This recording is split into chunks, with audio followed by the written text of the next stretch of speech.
Dumelang namastelo chani de matekwana Stella Vista ithatha sanibonani bantu bakwaZulu-Natali kwazi kwamnandi kwaZulu-Natali namhlanje kuhlelo lakho silidudula bukhoma sila eDurban eThekwini ePhoenix ngiyayithanda ke le ndawo ePhoenix MSC ngoba bakumeme kakhulu abantu bethi bacela ufike la ePhoenix bethi hayi bayafisa ukufike la ngoba kuningi kuyenzeka la ePhoenix namhlanje ngiyakubona uthelekile ngeinkani ula ePhoenix ngiyajabula ukuthi kushuthi mabememeza abantu ngathi ke bayasho nabo ukuthi ngathi kuyezwakala ngale kokuchitha isikhathi ngikhombisa abalaleli emakhaya ukuthi igama lohlelo i-KZNHealthChatDotGov.za njengoba sengishilo silishaya comments la eDurban namhlanje kwi-Phoenix ACHC bathi CHC ekusuke ngathi kusasibhedlela kube kusayishaya sa clinic futhi kube kuphinde kube sasibhedlela kube kubheke somewhere kodwa kugcine kukhulu kakhulu ngizwa lapha kwi-Facebook page yoMnyango KwaZulu-Natal Department of Health laba ngena khona kahle kakhulu ke bencome osuke enze kahle kulelo viki ngifuna ukubona ukuthi uzoba khona yini ozongena awuncome ngempela uFoenix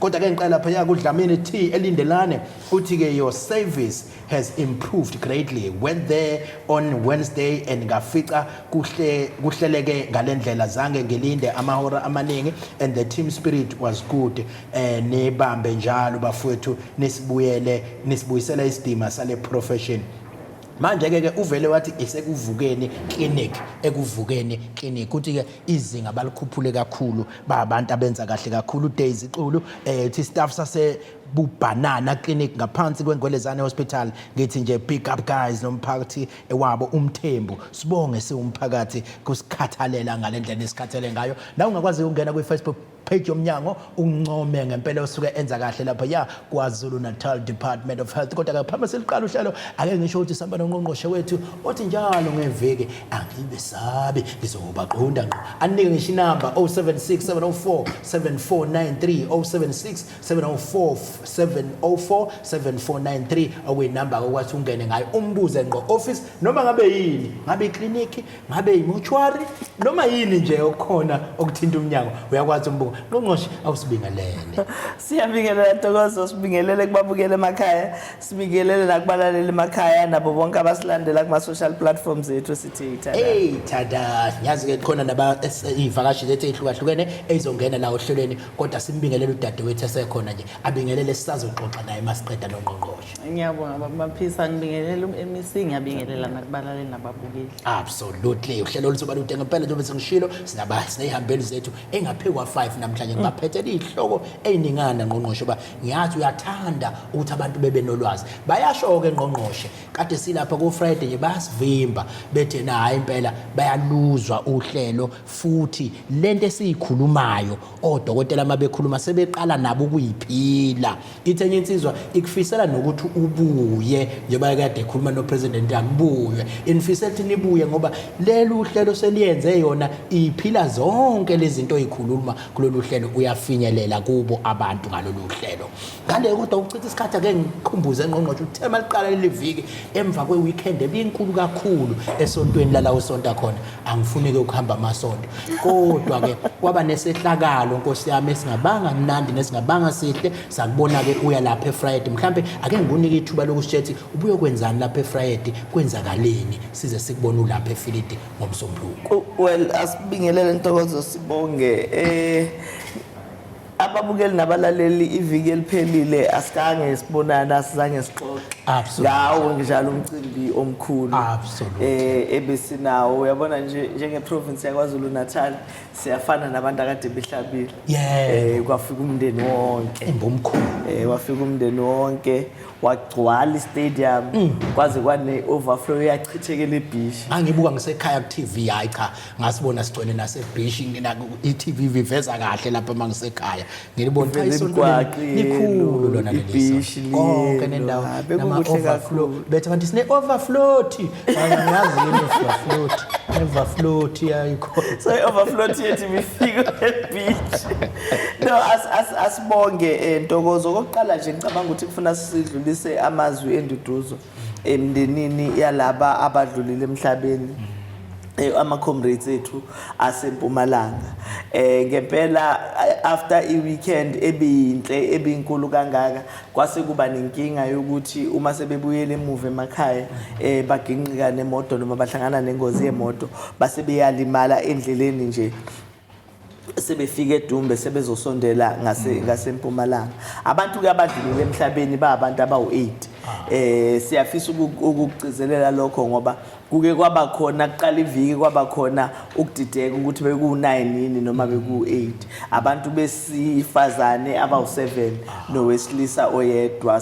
Kusiphathe kabuhlungu kakhulu lokho ngoba kuba buhlungu mangabe benisuka ebumnandini ebese uma abantu sebebuyele emakhaya kube khona abangafiki emakhaya. Kodwa siyabonga kakhulu ukuthi bakhona basindile and siyabonga ukuthi laba basindile baningi kakhulu kunalaba abagcine besishile emhlabeni. Ngiyafisa nje nokubonga Ntokozo umsebenzi wabasebenzi bezempilo nendlela abaresponde ngayo ngoba bathi belimala abafowethu noma ama comrades ethu abasebenzi bezempilo basheshe baphendula. Ukuba abaphendulanga ngokusheshsha ngendlela abenze ngayo ngenze ukuthi ngabe mhlambe izimpilo esayiluza zazizobaningi kunalezi esasiyiluzile. So siyababonga kakhulu ngokusheshsha kwabo ikakhulukazi ama emergency services. Bese sibonga ke nezibhedlela lezi ezayithatha ama patients ngoba amanye ama patients ala ku 32 ahanjiswa esibhedlela ukuthiwa iDumbe CHC, abanye bamikiswe Vryheid abawu 30 or so. And uyabona ukuthi ngenxa yokuthi abasebenzi bezempilo basheshe baphendula bakwazi ukulanda ngisho odokotela nonesi ababengekho emsebenzini ngaleso sikhathi noma ababe off ukuze bakwazi ukuthi basheshe bababuke baba attend. Siyabonga kakhulu ngalowo msebenzi nalabo abagulayo noma abalimala engozini abasesemakhaya siyafisa ukuthi basheshe balulame. Laba kade besesibhedlela ke bewu4 akade besesibhedlela kuqala iviki ukhona ke ose-discharge omunye laba abanye ba operatiwe sibalinde ukuthi balulame. So siyathemba ukuthi bazokwazi ukuthi balulame ngempela. uNgqongqoshe wezempilo waseMpumalanga ubesechaza futhi Ntokozo ukuthi laba abahambi abasemakhaya abalimele noma nalabo abangalimelanga babahlelele i-counseling ngoba kuyabonakala ukuthi bona ikhona i-trauma ekhona. Siyabacela nabo lapha behleli khona ukuthi bayithathe leyo opportunity. Ungathathi nje ngokuthi wena ulimalanga kakhulu so right, ithathe ithuba lokuthi ube khona umuntu ozokululeka ngokwezengqondo ngoba lesi simo esibavelele akusisi simo esijwayelekile. Siyabonga kakhulu Ngqongqoshe and simpela sisho kanjalo nathi sithi siyawedlulisa amazwi enduduzo ngaphansi kwesimo esasibona lapha ya. Ake ngithatha amambala ngoba phela igama lohlelo i-KZNHealthChatDotGov.za silishaya la ePhoenix SCHC namhlanje. Phoenix. Yabona ke bekufuna siyishaye ngesingisi le namhlanje. Phoenix. Right. Ngizwa ngejubane lapha ku Facebook page yoMnyango besangena kahle kakhulu abantu bencoma abenza kahle. Umbalenhle Mbatha uthi ku Dr Khumalo oyi-gynecologist uyabonga osebenza esibhedlela kwaNongoma wangisiza kakhulu. Hayi kuzobe ngathi ngicamene noNgoma yabona na ngumntungwa lapha kodwa yini ke khona insizwe lapha ku Facebook eshaya la ikhanda iqoqoqo ithi labantu abamagwana ithi ama-gynecologist bese ithi ayizwa le ndaba ukuthi insizwe beyi-gynecologist kodwa ke nangu umntungwa uyibambile lapha ya. uKhawulane Magwaza uthi mina ngibonga impatho nenhlonipho kubahlengikazi basemthungweni clinic enkandla kwesika Magwaza. uMakamfane uthi ngithanda ukubonga kumama osebenza emagazini leNsasa Clinic eThekwini uyakwazi ukuhlukumeza ukunakekela abantu ngangithi impela nje uyena umnikazi weclinic ngendlela asinakekela ngayo ikakhulukazi abantwana. Siyabonga kakhulu. Bese kuzoba uSiphama Vanga uthi ngibonga lolu uhlelo lwempilo nesakaza ngifuna ukuthi ufuna nisakaza bukhoma. Okay, ngibonga kulolu uhlelo lwempilo nisakaza bukhoma kwathi kubongwa mina ke nisakaza bukhoma. Ngibonge uNgqongqoshe wezeMpilo kuze naze esifundeni sakithi ingoma umuntu ukuthi cha uyasibhala ke nesizulu shemo sipha wesipha hayi uyasibhala bo. Nginimamele kwiNkwenkwezi FM abantu abangaziyo bathi ngu DJ Spaman ngise Sonyongwane Dark Sonyongwana Dark. Ikuphi Sonyongwana Dark?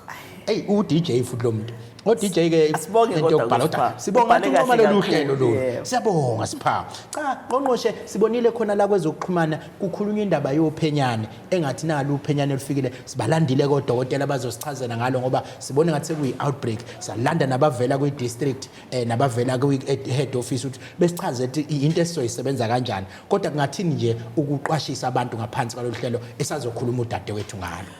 Ntokozo siyafisa nje ukuthi sisho emphakathini ukuthi enye yomsebenzi yale show yethu ukuthi uma kunezinto ezifana nalezi sisheshe sifinyelele emphakathini sikwazi ukuthi sisheshe sikhiphe information.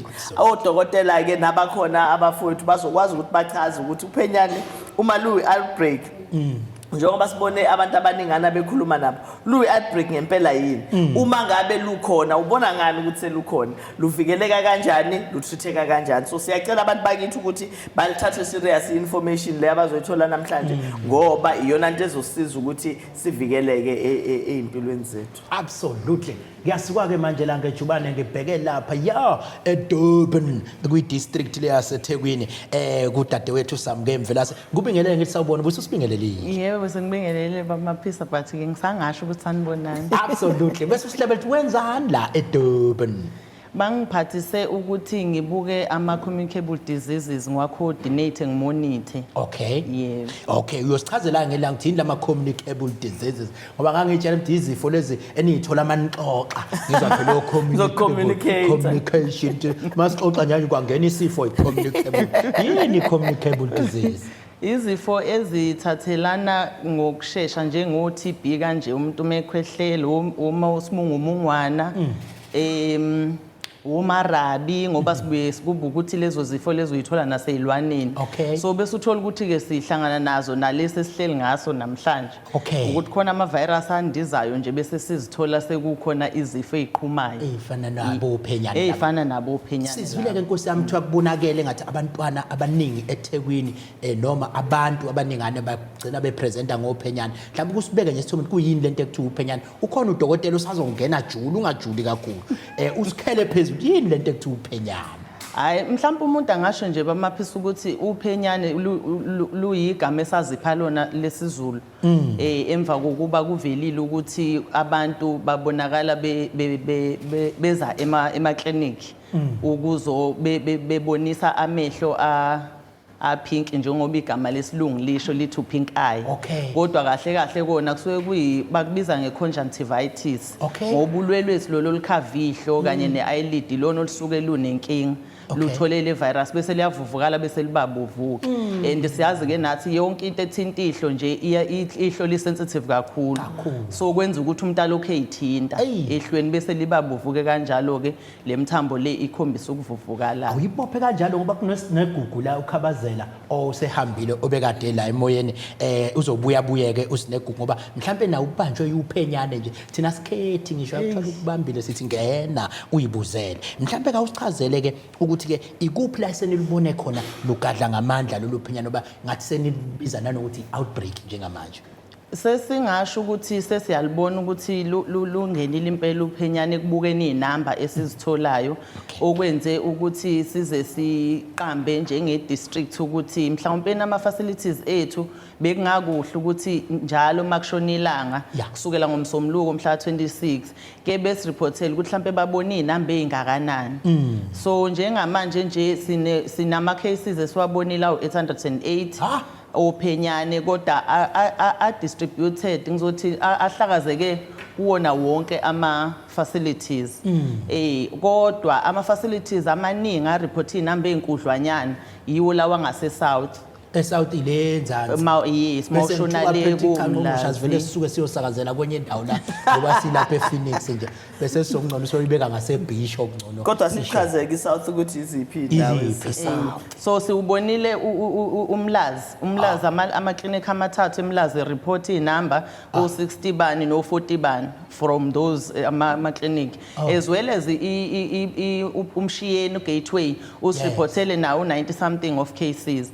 So okukhombisa ukuthi neClaywood also igateway yakhona isirepotele 107 cases. So kubonisa ukuthi kushuthi ngempela lolu phenyane sesingasho manje noma kungeke kusho mina kodwa sesingasho ukuthi sesiqala ukuba worried ke yikho sithe ake simonithe. Yize ke bamaphisa phela singeke sithi kuzosenza ukuthi mhlawumbe silinikeze indawo ethile yokunganaki even though kungelona isifo esiye sisnotify ngale hlobo lethu lokusebenza kodwa siyadinga ukuthi silimonithe sibone mangabe sibone increase ukuthi hayi sesiworried ke manje shuthi ikhona inkinga ekhona. Ngiyabona ngiyajabula ngoba udokotela usazongena athi ukushona phansi kakhulu kodwa uqwashisa ke bese nikwenzile ne district nanothi ke yini enizoyenza phela nakho into isiphumile yini enizoyenza ikuphi uqwashisa nikumemezelayo nalithuba ngibona nalensizwa le ekuthiwa uvusi lapha ne district amehlayo ngiyawasola manje kodwa ke usola ngathi kunophenyana ngabuka nje engathi sekonakele kodwa ke asikho lapha yini le enizoyenza ke manje ne district nanokuthi ke into esisabelele nesifundazwe sonke noma nisayibona la eThekwini kuphela. Bamaphisa bekusabukeke ngazathi siyibona la eThekwini kuphela isizathu ukuthi sine platform la si reporter khona direct ku director wethu wa communicable disease at a provincial level. So sibonile ukuthi as a reporter imina kuphela ovele wa reporter lenkinga ka pink eye abanye ozakwethu kwezinye indawo balo bethe nje cha bona bebengakaboni lutho okusho ukuthi kushuthi bisala eThekwini kuthina yebo into esesiyenzile ke so far siqale nawo ama facilities ukuthi sicela ba report on daily basis ukuze sikwazi ukubona ukuthi eniyama numbers ayehla noma yanyuka na nanokuthi ke besifuna ukwazi ukuthi labantu aba reportayo ama symptoms abo afana yini common yini okukhombisa ukuthi ngempela upink eye ojwayelekile lo esiwaziyo omdala. Also sasesiqala ke manje sesiya ku community ke sesiyokwenza awareness ku community through our local radio stations la sithi khona ayi sibone ngazathi siba nenkinga ye infection yamehlo abantu abaxwaye kukhona ke namahemheme besithi sizama ukuthi sizwe ngawo ukuthi kuhamba kanjani sathola ukuthi bakhona abanye abasebenzisa nanomchamo wokuthi bageze emehlweni mabesola ama symptoms bese okusithuse kakhulu ikona lokho sase sithi hayi asukumeni siyo xoxa ukuthi hayi asikwenze kanjalo ukwazi ukuthatha into ephuma emzimbeni excretion ekhipha ukungcola wena uyibuyisele emehlweni kodwa dade uthi ngiyakubona ukuthi ukhulelephi ngoba mawuyichaza yabo thina sikhulele emakhaya ukuthi mawuphethwe into ekuthuza giga uhambe lapha esibayeni uyimunkuze lapha ukuthi isagiga ngeke uyimunkuze lapho kuthiwa mawungashayanga ngeke iphele lento uyishaya ulokho kuthiwa uphenyane sasi kuphela sigeziswa ngawo umkhamo utshana zithi umkhamo ugeza kodwa ngiyajabula udokotela uzofika akasichazele lobungozi obukhona lapho kodwa siyakubabaza lokho sithi abangagezi ngemchamo yebo kazi waqedwa yini ke lo wami uphenyane bana lwasibamba ayisashanga umchamo kwakhanya kwakonke helele kodwa ke sizosichazelwa udokotela kahle ukuthi ke yini le esiyenzeka manje inkinga yakho ukuthi waye eclinic bakunikeza imithi waphinde wafaka nomchamo kwasebenza imithi wena wasocabanga ukuthi umchamo absolutely sayitshela thina ukuthi umchamo lo sebenzile cha ngiyajabula masikhuluma siqinisa ngoba cha kona kusekhona zona inkolelo lezi esiyisebenzisa cha sibonga kakhulu asivele singene kudokotela ke manje ukuze sikwazi abe sesithathe sibeka ke yena ukuthi ke kodwa nje nakho ukubabaza sekwenzekiwe siyabonga kakhulu kudade wethu lapha uSamke Mvelase sisaya ke kudokotela Shintsha ngizocela ukuya ngejubane lapha kunoNduduzo kaMaqhoboza ngema evutha hey negama elide lomuntu yalizwe igama lakhona noNduduzo kaMaqhoboza ngema evutha uthi ngiyabonga ku Dr Kena from Catherine Booth Hospital eSalvash ave wangisukumela nginenkinga yegazi and wayibambela yena mathupha wangenza nga 100% right uthi 100% uzobhala uthi 100 yabona umuntu mayise 100 ke usebenzile eNgqongqoshe lapho lo muntu uyayideserve iraise lo dokotela angazi somvakashela nini umthi thasi nemvakashela siyomboza absolutely ngithathe ke lithuba ngejubane elide ngoba isikhathi baningi abantu engizoxoxa nabo namhlanje kodwa ngiphethe udokotela la osemncane umfana oyi2000 umfuka Shelembe uLindelani awusihlebele nje ukuthi ubantu dokotela wenzani la eMnyangweni. All right. So igama Lindelani Shelembe Absolutely. Ngisebenza as i-registrar Department of Health, ngi-trainer kwa-ophthalmology to be a specialist. Yeah, angithi ulolanda bebe ngolichazayo oduzanayo ukuthi ufike nalo hulumeni wakho ukuthi kulohulumeni sivula amathuba ukuthi odokotela bakwazi ukutraina babe bama-specialist. izinto lezi sazenziwa abantu abagama kanje yabona Futhi nje ngijabulisa kabi intokozo ukubona umuntu omncane kangaka etrainer ngaleyo ndlela ngoba kusho ukuthi nayo uyithatha serious. Kuyasiza ukuthi sibe nabantu abafana nathi abazokwazi ukuthi batrainele baba ama-specialists ey'ntweni ezingaphezulu ezinkulu so that nathi ngelinye ilanga uma sesifika kubona sesinenkinga singazi ukuthi siphethwe yini uyokwazi ukusichazela ngolimi si-understandayo. And manje ngqongqoshe legama lakhona angazi ukuthi lisho ophthalmology yabo ucishe uyilume kodwa ke ngqongqoshe mina ngenza into okuthiwa i-biology ulogy ngiyawazi uyawazi ulogy kwakuthiwa logy bese besho ke means life ulogosi no babethi ulogosi kuseyikho mfowethu kunjalo absolutely yabona ngqongqoshe waqasha kahle mina hayi waqasha kahle kakhulu ngibuye ngibalekelele odokotela masebekhohliwe ngithi ulogy nje lo ngiyawazi ngema kumnyama kubomvu cha dokotela mhlambe awusithatha usibeke nakho kukhulunywa indaba enkulu yophenyane ngokwenu ke manje masusingenela deepanyana akhona nama cases eseniwabonile njengabantu ene-specializayo nangalezi zinto lezi futhi ekhona mhlambe umbeke umuntu esithombeni iyini yona uphenyane lo. Okay, so siyabonga kakhulu. Uphenyane lukhona, akhona ama cases but angiqale nje ngichaza ukuthi uphenyane luyini. Absolutely. So uphenyane ngesingisi ngiyazi sikhuluma kakhulu isiZulu isingisi bathi njengoba seshilo Orthopaedic district ukuthi infection edalwa i-virus. Okay. So le virus yenza ukuthi amehlo abe nokugula abe ne-inflammation. Ukugula lokhu kupresenta kakhulu noma kuvela kakhulu ukuthi amehlo abebovu amehlo abebhlungu kwesinye isikhathi abe akhala benenyembezi namade ekhala ke kulenzo so kungenzeka funa sikade anakho ukutetela kodwa so uphenyane luyisifo esithelanayo kakhulu I think bese kumention bese kukashiyo ukuthi li highly contagious liyathelelana nje kakhulu ngesivinini esikhulu mhlambe dokotela kungangilapha la ekuthenini sithelelana kanjani ukuthi nje mhlambe manje njoba ngihleli nje ngilokho engibuka ungqongqoshe ngembuka nami sibukana kungenzeka nisithelelene ngizwile izolo ku Facebook kushiya ukuthi ayikulamalanga indaba yokubhekana emehlweni nje ayikho kuyiqiniso ukuthi akusafanele sibukane emehlweni luthelelana kanjani ngenhlanhla kunjalo so uphenyane luthelana kakhulu ngokushare noma ngokwabelana ngezinto ngokushela nje umuntu ke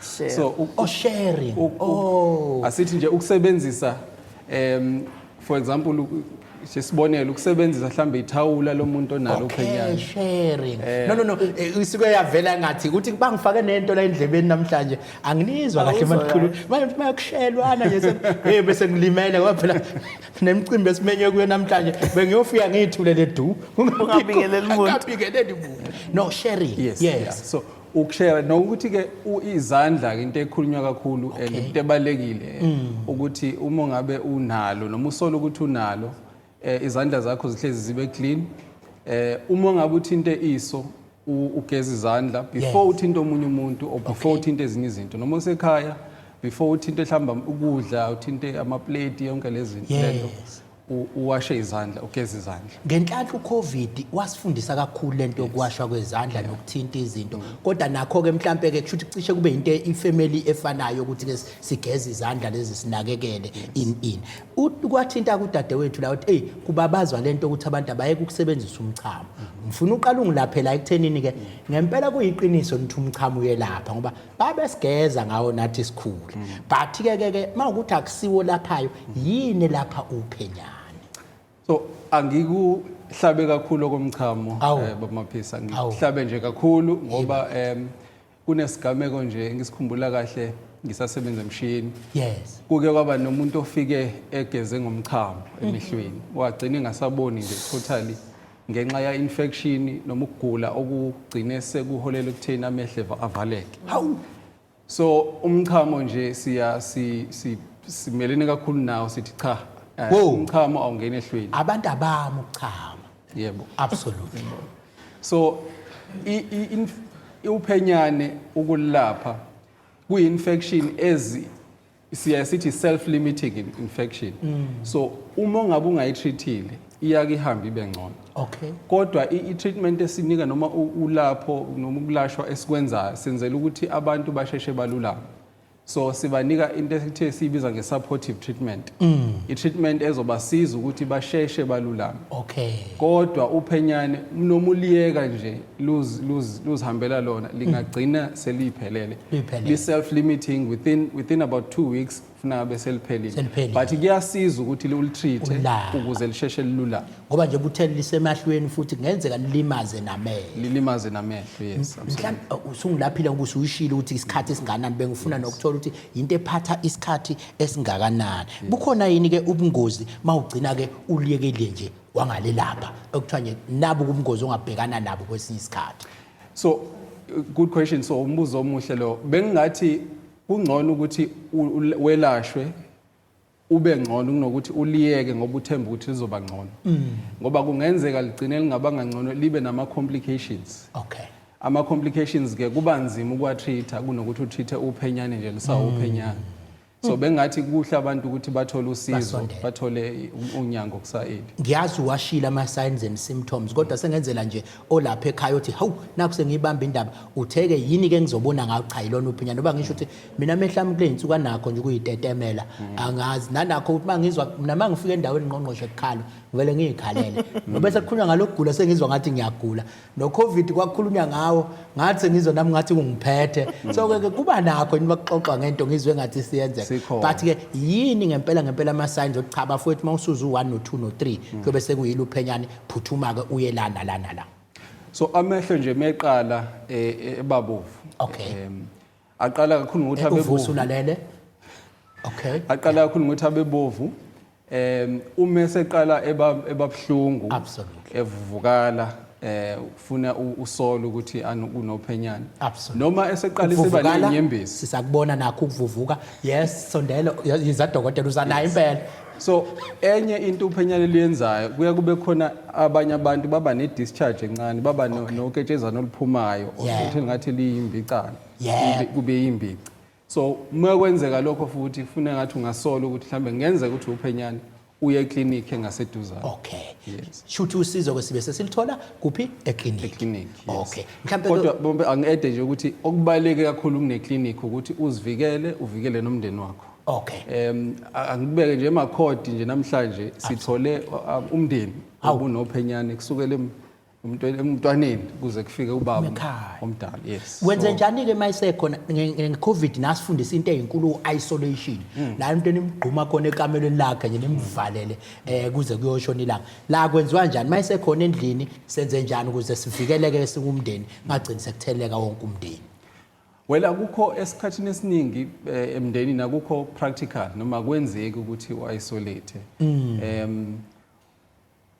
Into esiyake siyiluleke iyona nje hygiene noma ukuzinakekela ukuthi ungasherishi ningasebenzisi izinto ezizodwa ningathelelani mhlambe nithinta amehlo niphinde nithintane noma nithinte izitsha yonke lento.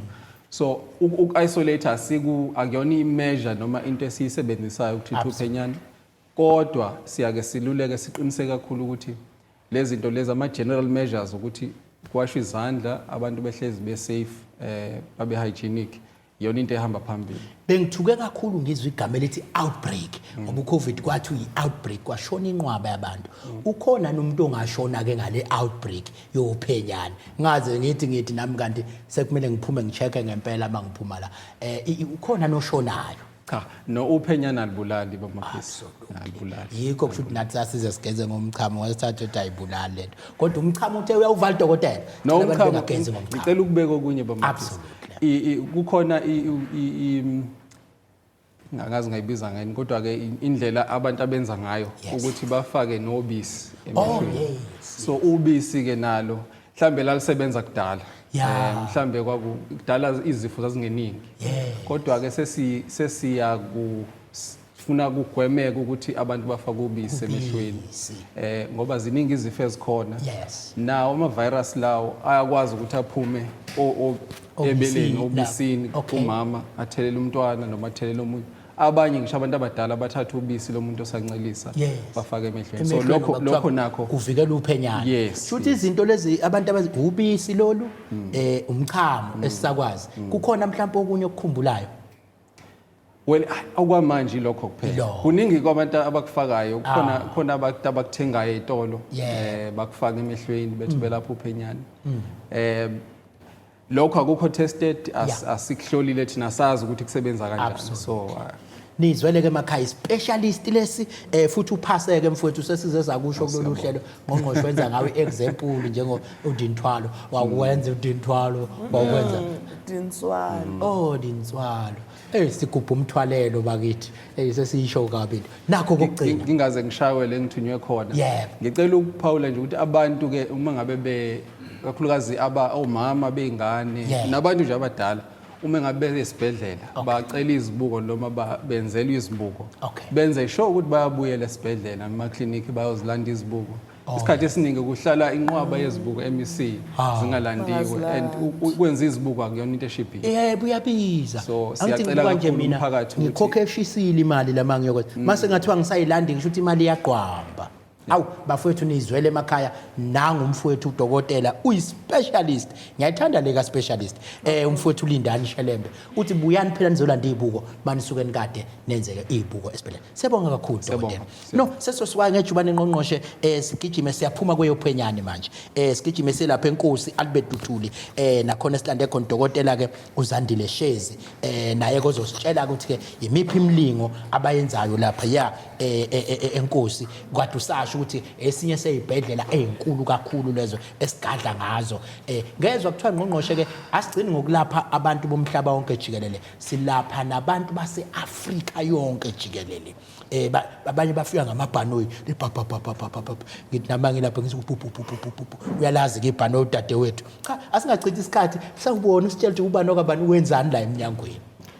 Sanibonani nonke igama uZandile ngwakashezi ngi-Audiologist ngise University of KwaZulu-Natali kodwa ngisebenza kakhulu neInkosi Albert Luthuli ngenxa ye program esinayo for ama cochlear implants or ama auditory implants for abantu abangezwa endlebeni. Uzokhumbula ngqongqoshe sike salapha eNkosi kunabantu ababebabaza wazi wakhala omunye ethi usezwa okokuqala lokazalwa wayengakazezwe into ekuthiwa umsindo manje uyayizwa usiya wazi wathi okuyinto emnandi ke le umuntu ezwa sewuye njalo lo hulumeni ngqongqoshe leli thimba Ntokozo udadewethu undona kulona lithimba lenza umsebenzi oserious nobaluleke kakhulu.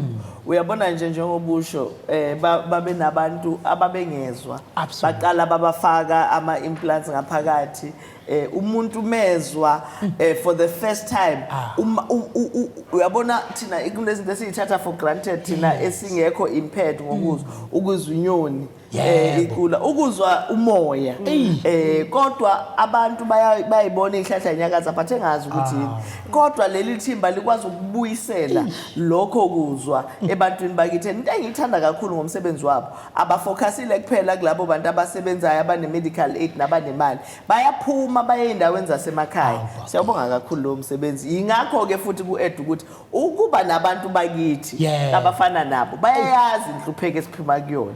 Lo hulumeni ukwenze kube possible ukuthi bakwazi ukuthi babe kwi-system babuye bazosiza umphakathi because ayikho into ebaphoqayo ukuthi bahambe baye emakhaya kodwa bayakwenza lokho. Siyawubonga umsebenzi wabo. Uyabona ngempela mawukuthi niyamvula umuntu ezwe kokuqala ngiyacela nimbuyise lo hulumeni emakhaya ngiyicelela mina ukuthi ngoba lo dadewethu nje ula ukwenza uzwe endlebeni but ke kubaleke ngani ukuthi sihlale sibe nosuku lokuqwashisa ngalolu hlelo olufana nalolu lwabantu abasuke bengezwa. Kubaleke kakhulu ngoba abantu abaningi abanenkinga zokuzwa izinto bengagwemeka. So ukuba nosuku lokuqwashisa lusinikeze opportunity yokuthi sikwazi ukuqwashisa abantu ngezinto abangayigwema engadala ukuthi bagcine bengasezwe endlebeni. Kusukela kumama ukhulelwe ingane izinto angazenza ukugwema ukuthi ingane mizalwa izalwa ingezwa umuntu omusha, abantu abadala, amakhehla nezalukwazi. So lolu suku lusinikeza leyo platform ukuthi sikwazi ukuthi sikhulume ngalezi zinto abangazenza ukugwema ukuthi bagcine bengezwe endlebeni. Bayinakekele kanjani indlebe zabo, banakekele kanjani ukuzwa kwabo. So kubaleke ngalokho ukuthi sibe nosuku lifana nalolu. Mhlambe mongakusibeka esithombeni ukuthi sidila nani bangakanani abantu abayithola bekule nkinga mhlambe yokungezwa nje esizweni sakhile.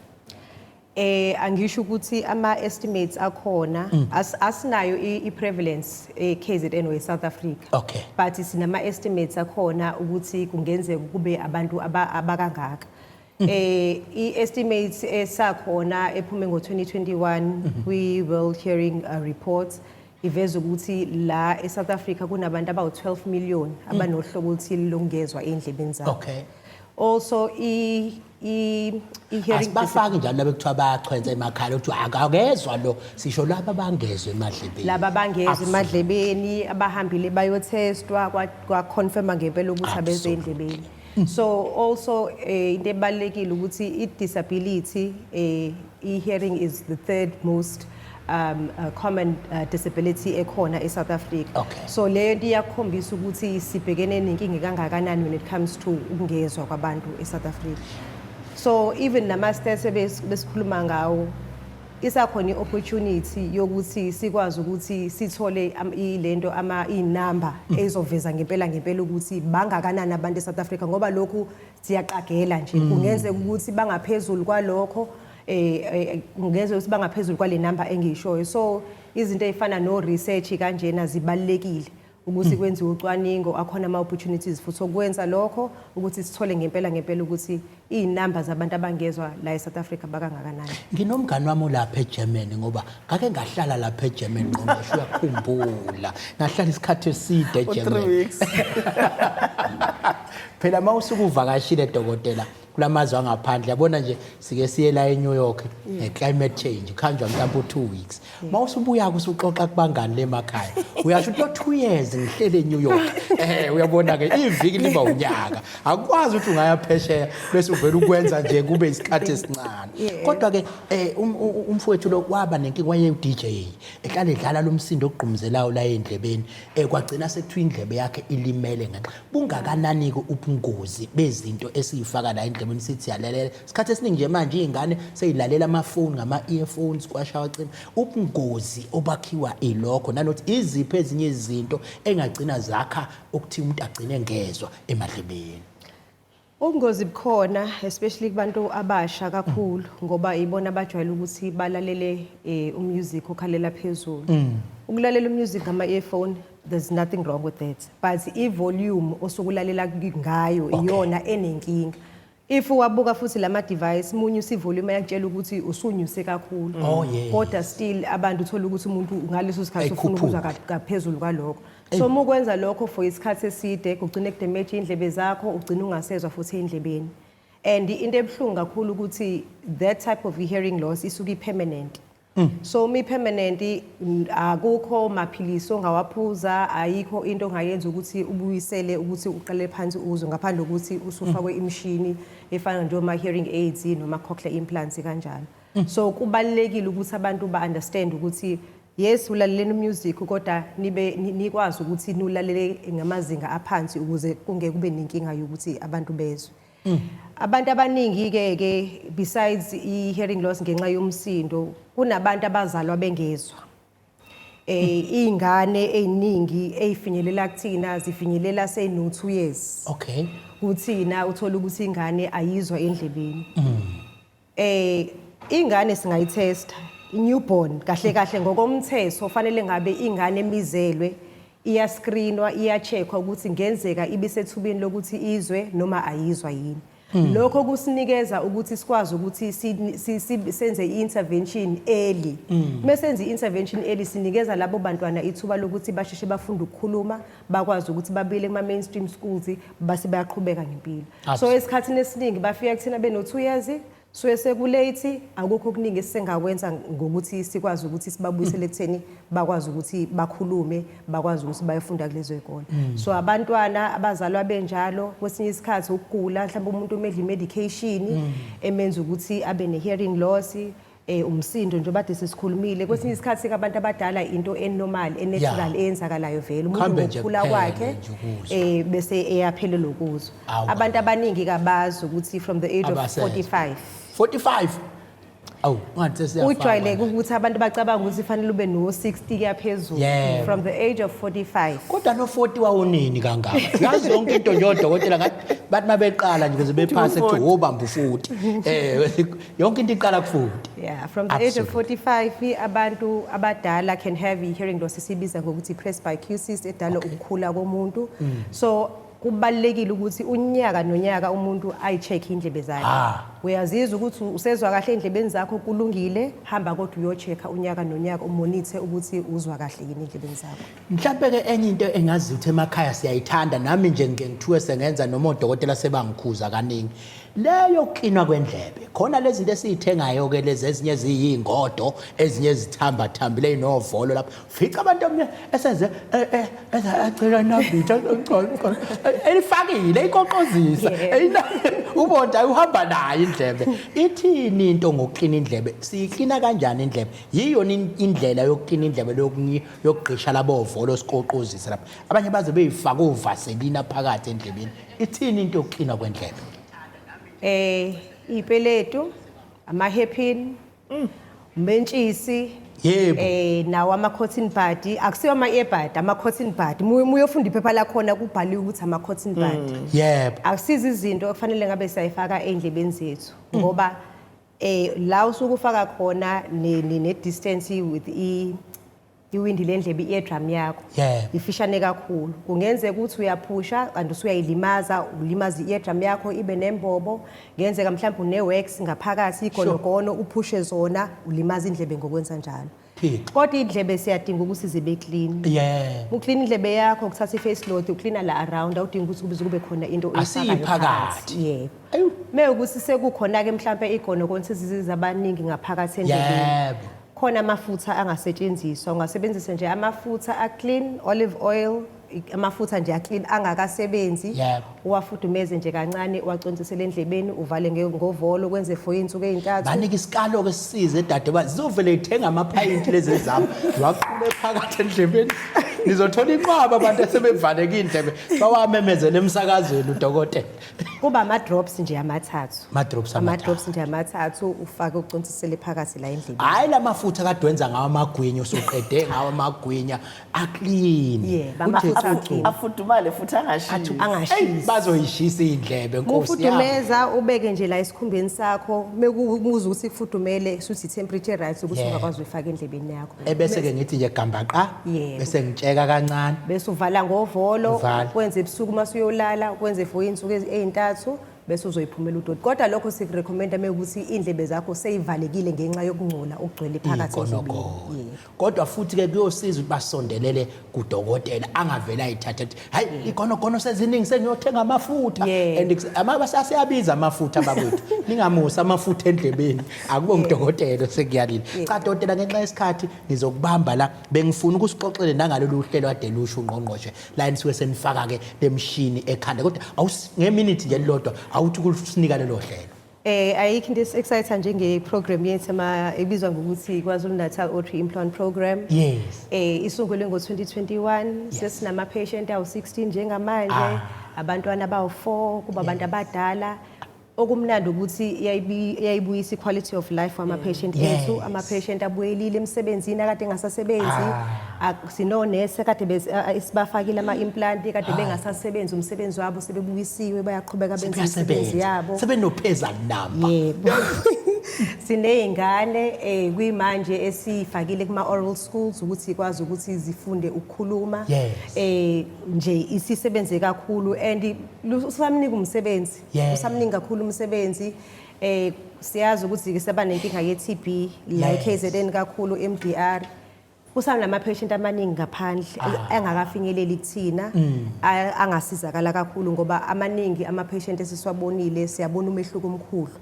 ngokuthi abanye sebevula amabhizinisi abo babuyelile emabhizinisini impilo isiyaqhubeka abantu abadiphendele ekutholeni igrant sebeyasebenza Ngqongqoshe lento akhuluma ngayo isamshinyanyana uthi uyabiza lo mshini kodwa lo hulumeni wakho awubusayifuna ngisho isenti kulo muntu umuntu igidle ngayo yonke malini dokotela egcine nje mhlawumbe isetshenziswe ngalo mshini lokubiza kwawo ingathi it's close to about 250,000 imoto imoto enifaka nje ekhanda lapha lo muntu Ngqongqoshe kodwa lo hulumeni wakho Akithi ke lo hulumeni Ntokozo uyazi ukuthi abantu bakithi banezidingo ezifana nomuntu onemali ezifana nomuntu osomabhizinisi kodwa engakwazi yena uku-afforda so umsebenzi wethu ukuthi senze ukuthi impilo ibe ngcono yabantu nalabo abangeza ukuba nemali so that naye uyabona nje ushilo undoni ukuthi kukhona ngisho ingane ezincane leyo ngane leyo izokwazi ukuthi ikhule iphile impilo eright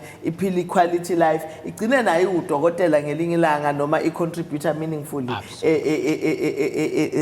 kwi society so I'm very excited ngeprogram yabo njalo nje ngicabanga mina ngize ngifisa umntshontsha yohlala nami ekhaya nje lokhu ngibuka le program udokotela cha dokotela awakho ugcina ke minute elilodwa nje isikhathi asisekho ngakimi awakho ugcina ke neuhlelo so uhlelo siyacela kakhulu ugovernment wethu osusizile kuzube manje kodwa nje bengishilo ukuthi umsebenzi usamningi especially when it comes to abantwana kunento esiyibiza ngokuthi i-newborn hearing screening engakabi mandatory engakaphoqeleki ukuthi siyenze la eSouth Africa so besifisa ukuthi kufike kuleso sigaba ekutheni abantwana umntwana nomntwana ozalwayo ascreen mescreeniwe then sinethuba eliningi lokuthi umntwana simrehabilitate akwazi ukuthi abuyele back into the hearing society akwazi ukuthi abuyele ekoleni ema mainstream schools aphile impilo ejwayelekile efana nanoma yiphi umunye umntwana so mengase kuthiwa kuphushwa lokho kakhulu ziningi izinto esingayigwema kakhulu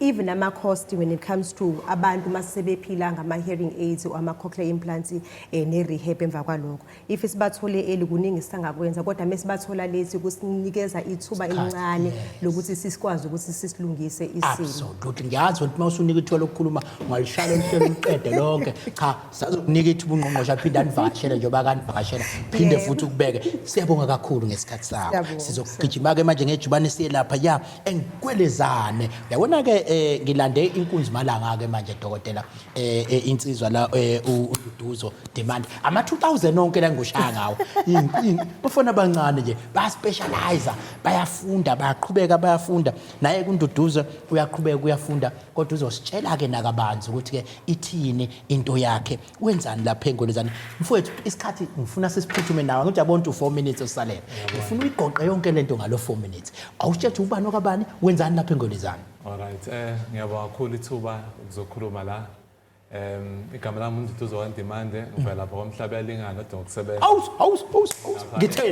ngitheni ngomhlaba uyalingana so lapha engolezana ngisebenza ku department yamathambo absolutely kodwa lamathambo aphoswayo la aphukile sibiza ngokuthi orthopedics okay yeah so sidinga abantu abaphukile abantu abanesifo samathambo arthritis siphinda futhi silekelele izingane ezincane ezala nama deformities or nokukhubazeka mhlambe ke ngizocela ukuthi ungiphuthumise kubaleke ngani ukuthi ke kube nosuku lokuqwashisa nje ngento efana naleyo abantwana abasebephila ngokukhubazeka nangu udadewethu esakuthinta ake ngithi ukukuphuzisa amanzi apha ngiyabona uyakuthinta udadewethu sisebenza kahle la Ngqongqoshe kube nabantu abasithinta lapha belungisa imshini mayisingathi yacisha ngiyathemba usuyazwakala ke le emakhaya manje kubaleke ngani sibe nosuku lokuqwashisa olufana nalolu kubaluleke kakhulu ngoba izifo ezikanjena zokuzala izingane ezikhubazekile into evame kakhulu ekhona kodwa sanenkinga seabantu kakhulu abantu abamnyama ukuthi ibe yihlazo into kanjena makuzala ingane ezikhubazekile ifihlwa igcina isitholakala ngokuhamba kwesikhathi sekunzima ukuthi singayilekelela so kubalekile ukuthi umphakathi wazi ukuze balekelelane ukuze ingane sikwazi ukuyithola ngesikhathi siyilekelela ingane ikhule nje ikwazi ukudlala njengezinye ingane. Siyazwa ke la kuthiwa lensizwa ngqongqoshe iwuchwepheshe uzokhumbula ingqongqoshe kuba izithombe ziyakwazi ukuvela bengizokuvezela khona umntwana othola ukuthi uzalwe unyawo lokho kungaphansi kubuyela ngaphezulu enyathela ngakho lokho okukhubazeka ke okuthile kodwa lensizwa iyona ewuchwepheshe okunye kwakho bakubiza ngo club foot la unyawo lisuke lulimele lungahlali kahle but ke kudalwa yini izinto ezifana nalezo mhlawumbe ukubeka nje abazali emakhaya isithomeni bukhona umunye ozothi beletha ingane enjalo bese thuka kakhulu njoba usho ukuthi zazi zeyifihlwa ingane kwesinye isikhathi beyibize ngamagama athile acwasayo ibangwa yini leyo nto leyo. So ngiyangithanda ukuthi ngiphathe lezi zinto ngiya-understand ukuthi siyarekhoda mhlawumbe kuya ngikubona ku TV bazokuveza animveze kahle lapha ku TV. Yeah, so i-club futhi so ingane isikhathi manje dokotela mawukubambe kanje lapha ku TV kuvele ngathi anikusondeze eduze ba ziningi ama example esiyesiwenze lapha khona nalama thothi sikijwabu bese ke kuba nento eziphethwe akusacaci ke manje kona kuphi imsondezeleni ukuze abantu bengadideki ziningi ama examples esiwenzayo la na unyawo lo nakho unyawo lo plastic sinyawo lomuntu kodwa so ingane mahlele esweni cishe unyawo uhlala kanje even uma isaphuma nje ungazi ucabanga ukuthi shuthi into enormal ngoba into eright kodwa ke iclub futhi umehluko ukuthi unyawo luqinile awazi ukuthi ngoma ungathi ulibamba uzama ukuliqondisa kanje ukubuyisela esimene so lishona phansi inyawo zibhekene lena into evelela isikhathi esiningi asikakazi ukuthi kubangwa yini kodwa esesikutholile ukuthi kuya kube khona emndenini othize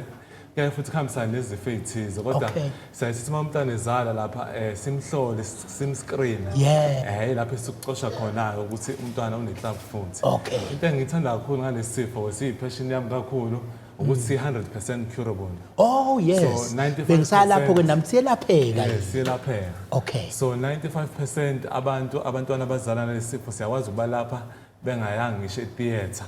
Senza into ekuthiwa i-ponsate sibalule nje kuba gradual sibaqondise ngokhonkolo. Okay. Kuba about 3 to 6 months.